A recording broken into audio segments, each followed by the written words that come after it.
Je vous propose de fermer les yeux, de vous laisser bercer par ma voix, de choisir de ne pas l'entendre. L'important est que le choix que vous fassiez soit en accord avec ce que vous désirez. Le désir n'est pas toujours choyé, et on a parfois tendance à s'oublier pour mieux faire plaisir à ce que l'autre voudrait. Et si seulement on s'accordait une pause, le désir du moment, le plaisir de se retrouver avec soi-même, ou bien de s'évader, comme un étourneau dans le tourbillon d'une toupie, qui pourrait ralentir sa course contre la montre, comme une spirale d'étoiles se dessinant dans le ciel noir et l'habillant de lumière. Parfois, les tornades les plus violentes cachent des tristesses troublantes qui ne se laisseraient caresser qu'à travers des douceurs, telles des petites feuilles qui laisseraient se poser sur elles la rosée du matin, comme à l'aube d'une nouvelle journée, ou bien quand vient la fraîcheur du soir, quand la nature se déshabille pour laisser place à la magie. Et cela me fait penser à l'histoire d'Émilie, styliste modéliste à Paris.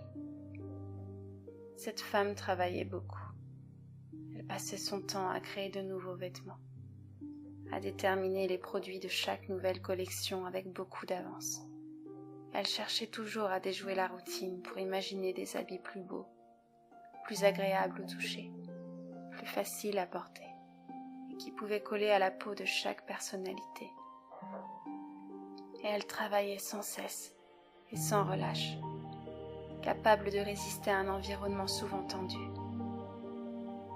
Cela faisait bien longtemps que ce travail était devenu un automatisme, une obligeance. Et pourtant, elle avait démarré en tant que styliste avec beaucoup d'entrain. C'était vraiment ce qu'elle aimait, et le métier qu'elle avait toujours désiré. Mais maintenant, avec le temps et le stress du quotidien, il fallait bien continuer de gagner son pain. Et puis surtout, c'était devenu une habitude. Et au moins elle savait qu'elle n'allait décevoir personne si elle continuait de travailler ainsi. Il faut dire que depuis son plus jeune âge, elle avait vu sa mère travailler dur pour pouvoir vivre, ou plutôt pour survivre, et subvenir aux besoins d'elle et de ses frères et sœurs. Elle n'avait pas vraiment appris à se poser, alors elle avait développé ce système de course contre la montre, pour pouvoir toujours se situer en haut de l'échelle, prête à se défendre face aux concurrents, avec des idées toujours plus innovantes pour défier les rivaux. Sa vie consistait donc à se défendre, à appréhender les possibles risques du métier, sans réellement profiter de sa passion, comme elle l'aurait aimé.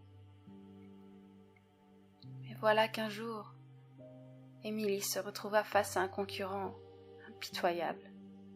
Il s'agissait d'un grand styliste, venu d'ailleurs, et qui plus est d'une capitale de la mode, Milan, là où la haute couture exerçait une influence majeure.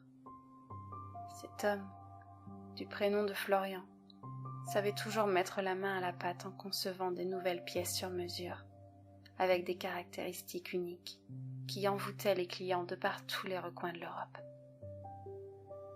Il avait décidé d'ouvrir sa propre maison de mode à Paris, et il avait l'intention de développer un nouveau projet de création de lingerie pour une nouvelle collection complète qu'il voulait lancer. Émilie commença alors à prendre peur pour sa nouvelle collection de sous-vêtements féminins, pour laquelle elle avait travaillé sans relâche. Voilà que cet homme allait débarquer dans sa ville et lui voler ses possibles clients. Elle n'arrivait plus à innover. Sa tête tournait dans tous les sens, et son quotidien habituel de création riche en tissus, en couleurs et en dessins, prenait maintenant un air pâle, terne et sans vie. Et puis, Émilie, finalement, avait toujours apprécié ce styliste. Elle l'admirait. Elle aurait désiré pouvoir s'allier avec lui. Mais elle savait bien que cela n'était pas possible, qu'elle n'était pas assez connue, que ses créations n'avaient pas autant d'audace et d'ardeur que celles de Florian. Alors, elle recoucha ses idées sur papier, en établissant des ébauches et des croquis. Mais c'était une histoire sans fin, où chaque ébauche se terminait chiffonnée dans la corbeille à papier de la chambre à coucher, là où elle continuait de penser et de dessiner dans son lit, même la nuit tombée. Cette masturbation intellectuelle l'amenait à des maux de tête, sans pouvoir déboucher sur une idée concrète. Jusqu'au jour où elle reçut un email de Florian lui-même. Ce styliste italien lui avait écrit et voulait créer sa nouvelle collection en collaboration avec elle. Émilie n'en croyait pas ses yeux, mit du temps pour comprendre que cela était vrai. Bien sûr, elle accepta tout de suite sa proposition, et l'attirance qu'elle eut pour lui se fit sentir dès le premier regard. Elle put s'abandonner entièrement à sa passion, tout en la partageant avec cet homme. Aujourd'hui, Florian et Émilie ont su créer leur collection en associant leurs idées, pour leur donner encore plus de force et de vie. Ensemble, ils ont su donner le meilleur d'eux-mêmes. Et non seulement ils ont su partager leur passion, mais ils ont également su voir qu'entre eux, quelque chose de plus fort les unissait. Et c'est vrai qu'on ne voit pas toujours ce qui nous unit. On reste parfois bloqué dans nos barrages, sans voir que l'eau pénètre de manière abondante partout, là où l'on souhaite la trouver. Et si la sexualité devenait synonyme de liberté, si elle nous permettait de nous exprimer et de refléter par les gestes et les regards ce que les mots n'ont pas pu dire. Cette créativité artistique, on en a tous en nous.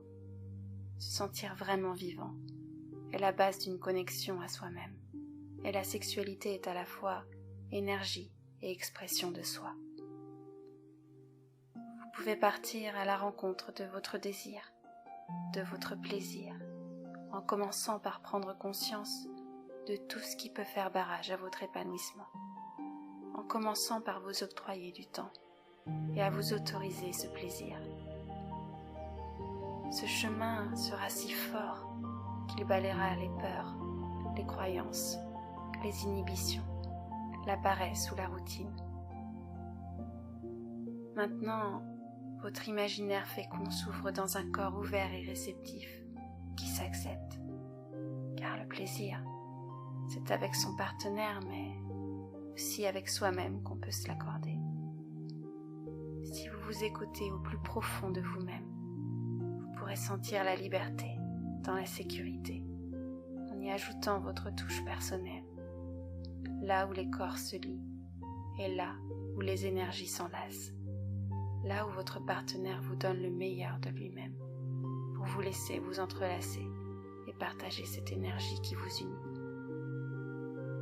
Maintenant, le désir est là et s'intensifie dans les jours qui viennent pour vous permettre une sexualité épanouie.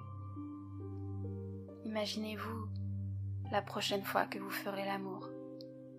Imaginez-vous avoir envie et ressentir du plaisir, de l'excitation, et comme vous avez envie d'aller vers votre partenaire. Sentez comme vous vous sentez en unité et ressentir, après l'amour, ce sentiment de bien-être et de plénitude. Et d'ici quelques instants, vous allez pouvoir revenir à la réalité. Et quand vous le souhaiterez, à votre rythme, vous pourrez rouvrir les yeux et revenir ici et maintenant, au moment présent.